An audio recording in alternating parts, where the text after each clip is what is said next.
Mr. President, we know that under Joe Biden and Chris Wray's leadership, the FBI, it turns out, was truly rotten to the core. In many ways, they oversaw the worst political corruption of the justice system in our nation's history, and now we have proof. They raided Mar-a-Lago. They indicted President Trump on baseless charges and weaponized America's top law enforcement agency against conservatives, against parents, and against people of faith. On Monday, we found out that this abuse of power had reached the halls of Congress. Thanks to internal FBI documents provided by Director Patel and Deputy Director Bongino to Chairman Grassley, we now know that the Biden FBI tracked the private communications of 8 U.S. senators, including me. Now, what we have in common is this: we're all Republicans, we all support President Trump, and we all had questions about the 2020 election.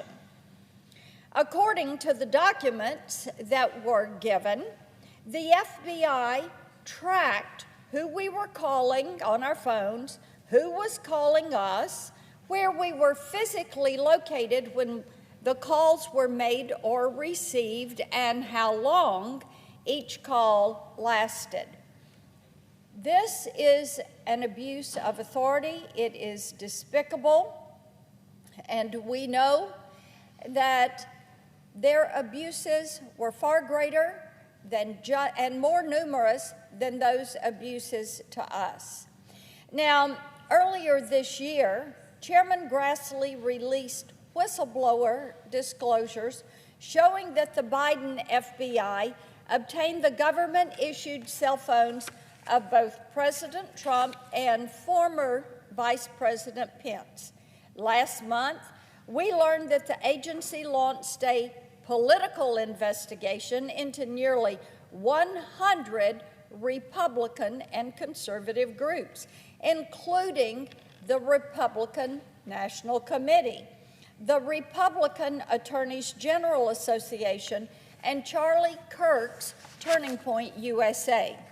We're only learning about this weaponization of government against conservatives because the Trump administration is committed to total transparency for the American people.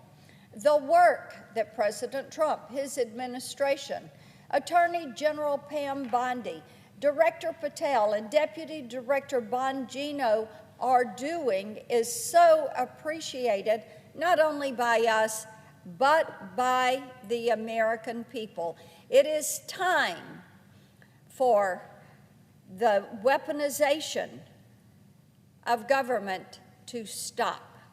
It is time to make certain that these individuals who did this, that were part of the CR-15 unit that worked with Jack Smith, that were working on Arctic frost, it is time for them to be fired from their positions.